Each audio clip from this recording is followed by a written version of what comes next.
ভাষায় উত্তর দিল, ভাই আজ পর্যন্ত কাকে দেখছেন গরিব না মেরে বড় লোক হইতে?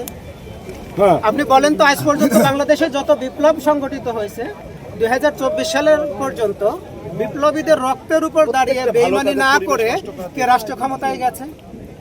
এই যে আজকে বিপ্লবীরা এখানে মার খেলো, উচিত ছিল যারা বিপ্লবীদের নেতা হিসেবে পরিচয় দেয় তাদের এখানে এসে দাঁড়ানো, উপস্থিত হওয়া। ওটা কি করলেন?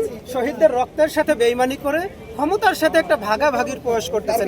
এই দলের সাথে যাবেন, সেই দলের সাথে যাবেন, সব দলের সাথে যাবেন, শুধু বিপ্লবীদের সাথে আসবেন না।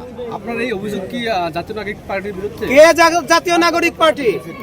কে জাতীয় নাগরিক পার্টি? আজকে সংসদের সামনে দাঁড়িয়ে জুলাই যোদ্ধারা মার খাবে, রক্ত ঝরাবে, নিহত হবে, আহত হবে, কে জাতীয় নাগরিক পার্টি? তাহলে আপনার কি মনে হয় যে আসিফ, নাহিদ, আক্তার এনারা জুলাই যোদ্ধাদের সাথে বেইমানি করলো? চরম বেইমানি, চরম লিখে রাখেন। কি বেইমানি করছে? চরম বেইমানি লিখে রাখেন। কি কি বেইমানি করছে? আচ্ছা, আপনাদেরকে প্রথম থেকে একটা কথা বলি। যখন জুলাই আন্দোলন যখন সংগঠিত হয়, ঠিক 2 মাসের মাথায় জুলাইয়ের যে স্পিডটা ছিল সেই স্পিডটা পুরোপুরি ভাবে ধ্বংস হয়ে যায়। কি কারণে? ওনাদের দলীয় আত্মকন্দল, ওনাদের দলীয় একদম হাতে গোনা কয়েকজন লোকের চাঁদাবাজি, ওনাদের কথাবার্তার যে খাপছাড়া অবস্থা, ওনাদের আচরণ এবং ওনাদের সন্দেহ ভাজন যে যেটা আমরা সর্বশেষে এসে দেখলাম, ওনারা বলতেছেন যে আমরা 100 আসনে প্রার্থী দিব। আর দেন, আপনারা 100 আসনে প্রার্থী দিবেন, আমাদের তো সমস্যা নাই। শেষ পর্যন্ত কি দেখলাম?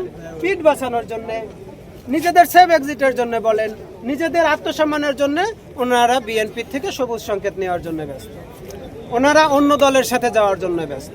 অথচ আজকে জুলাই যোদ্ধাদের যারা আহত আছে এবং নিহতদের পরিবার এখানে আগে থেকেই আসছে। আপনারা দেখেছেন কাউকে, একদম টপ 10-এর কাউকে দেখেছেন এখানে আসার? একটু বলেন আপনারা। আমার অভিযোগ আমি এখনই তুলে নিচ্ছি। ওনারা তো গতকালকে পরিষ্কার করেছে যে ওনাদের 3টা দাবি না মানলে ওনারা এই অনুষ্ঠানে আসবেন না। আমরা এখানে দাঁড়িয়ে আছি ভাই, এই যে সংসদটা, এই যে দেখা যায় 500 গজ দূরে সংসদ, এখানে যাবে শুধুমাত্র নেতারা, আর বিপ্লবীরা থাকবে এই রাজপথে। আপনার বিপ্লব শেষ হইতে পারে না 1 বছর সময়, আপনি ওখানে যাওয়ার স্বপ্ন দেখেন, আপনাকেও পস্তাইতে হবে। আপনাদের মাধ্যমে এনসিপির নেতাদেরকে বলে দিলাম, আপনারা যখন রাজপথ ছেড়ে সংসদে যাওয়ার স্বপ্ন দেখবেন, আপনাদেরকেও পস্তাতে হবে। আপনাদেরকে হুমকি ধামকি দিচ্ছি না, এখনো সময় আছে, মাটিতে পা রাখেন। একজন জুলাই যোদ্ধার রক্ত, একজন জুলাই যোদ্ধার এখানে লাঠিপেটা, আপনাদের জবাব না দিয়ে এই বাংলাদেশ থেকে যেতে দেব না। আপনি যখন সংসদ সদস্য হবেন, আমি এখানে দাঁড়িয়ে থাকবো। বিতাড়িত স্বৈর শাসনের বিরুদ্ধে কিছু বলেন? ওনাদেরকে নিয়ে কিছু বলার নাই। তাহলে 2টা দলই আপনারা দেখেছেন, বড় বড় 2টা দল।